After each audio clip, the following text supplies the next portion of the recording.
आज हम एक बहुत ही बेसिक लेकिन बहुत ज़रूरी सवाल का जवाब ढूंढने वाले हैं। आखिर ये सर्वर होता क्या है? ये एक ऐसा शब्द है जो हम सबने सुना तो बहुत बार है, पर इसका असली मतलब क्या है? तो चलिए शुरू करते हैं। इस पूरे कॉन्सेप्ट को समझने के लिए एक बहुत ही सिंपल सा सवाल पूछते हैं।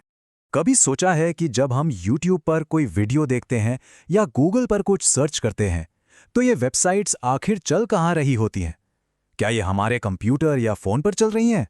नहीं, इसका जवाब बहुत सीधा है। ये सब कुछ चल रहा होता है एक सर्वर पर। जी हाँ, जो कुछ भी हमारी स्क्रीन पर दिखता है वो कहीं और रखे हुए एक बहुत पावरफुल कंप्यूटर से आ रहा होता है।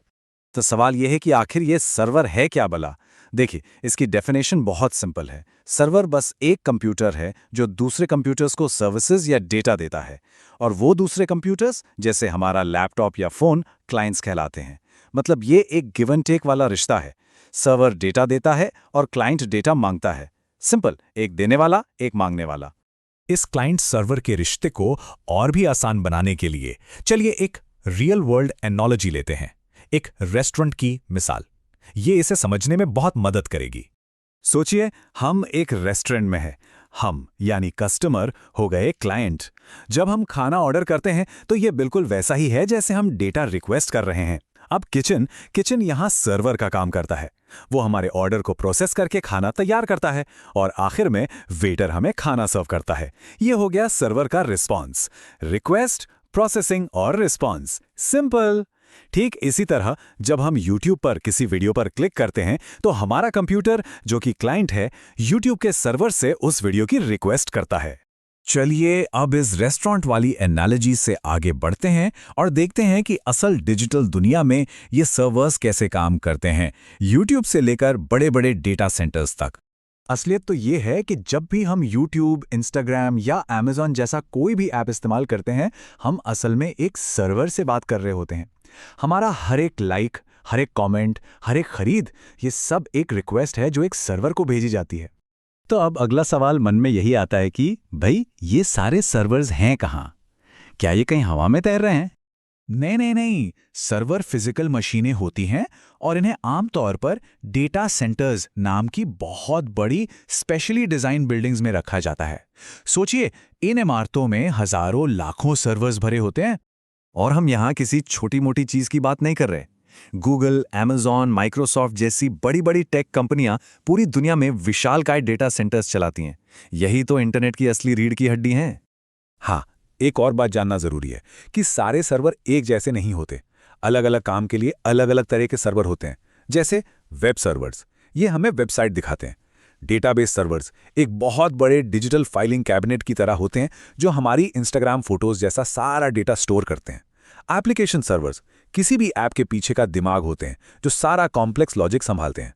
और फाइल सर्वर्स, जैसा नाम से ही जाहिर है, हमारी फाइल्स और डॉक्यूमेंट्स को स्टोर करते हैं, बिल्कुल गूगल ड्राइव की तरह। तो अब आते हैं एक बहुत जरूरी सवाल पर। एक सर्वर हमारे घर या ऑफिस वाले नॉर्मल कंप्यूटर से अलग कैसे होता है? इन दोनों में जमीन आसमान का फर्क है। एक नॉर्मल कंप्यूटर एक इंसान इस्तेमाल करता है, जबकि एक सर्वर को हजारों बल्कि लाखों यूजर्स को एक साथ सर्व करने के लिए बनाया गया है। जरा सोचिए, नेटफ्लिक्स का एक सर्वर एक ही टाइम पर लाखों लोगों को फिल्में स्ट्रीम कर रहा होता है। दूसरी बात, सर्वर 24/7 मतलब साल के 365 डेज बिना रुके चलने के लिए बने होते हैं। हम तो अपना कंप्यूटर रात को बंद कर देते हैं, पर सर्वर कभी बंद नहीं होते, क्योंकि वेबसाइटों को तो हमेशा अवेलेबल रहना है।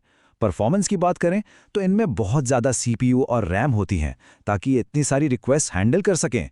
और शायद सबसे ज़रूरी बात, इन्हें रिलायबिलिटी के लिए डिज़ाइन किया गया है। ये फेल नहीं हो सकते।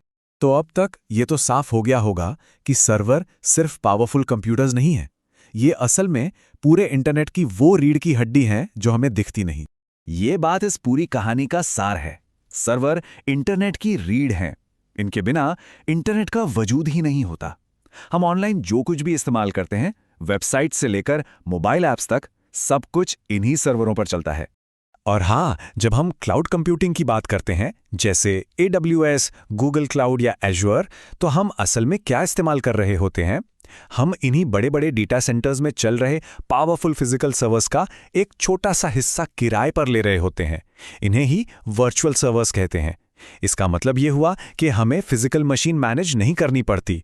वो सब गूगल या अमेज़न का काम है, लेकिन हम उसकी पावर को अपनी वेबसाइट या ऐप चलाने के लिए इस्तेमाल कर सकते हैं। यही तो है क्लाउड। तो अब जब हम समझ गए हैं कि सर्वर इंटरनेट की दुनिया के लिए कितने ज़रूरी हैं, तो शायद मन में ये सवाल आ रहा होगा कि मैं इन पर काम करना कैसे सीख सकता हूँ। इस टेक्नोलॉजी का हिस्सा बनने के लिए सीखने का रास्ता क्या होना चाहिए? देखिए, शुरुआत करने के लिए सबसे अच्छी जगह है हमारा लेवल 1 क्लाउड फंडामेंटल्स कोर्स। ये कोर्स आपको बिल्कुल जीरो से शुरू कराता है और गूगल क्लाउड के सारे बेसिक कॉन्सेप्ट्स को डिटेल में कवर करता है। इसमें यह सब सिखाया जाएगा कि क्लाउड क्या है, ये काम कैसे करता है और कंप्यूटिंग, स्टोरेज और नेटवर्किंग जैसी मेन सर्विसेज को कैसे इस्तेमाल किया जा सकता है। ये कोर्स बुनियाद को मजबूत करने के लिए एकदम परफेक्ट है, जहां क्लाउड कंप्यूटिंग के मेन बिल्डिंग ब्लॉक्स को समझा जा सकता है। एक बार जब फाउंडेशन मजबूत हो जाए तो फिर आता है हमारा level 2 real world applications course. ये कोर्स सिर्फ थ्योरी से आगे ले जाता है और आपको प्रैक्टिकल साइड की गहराई में ले जाता है। यहाँ सिर्फ सीखना नहीं होता, बल्कि असल में काम करना होता है। इसमें क्लाउड रन और कुबरनेटिस जैसी एडवांस सर्विसेज का इस्तेमाल करके रियल स्केलेबल एप्लीकेशंस बनाना और डिप्लॉय करना सिखाया जाता है।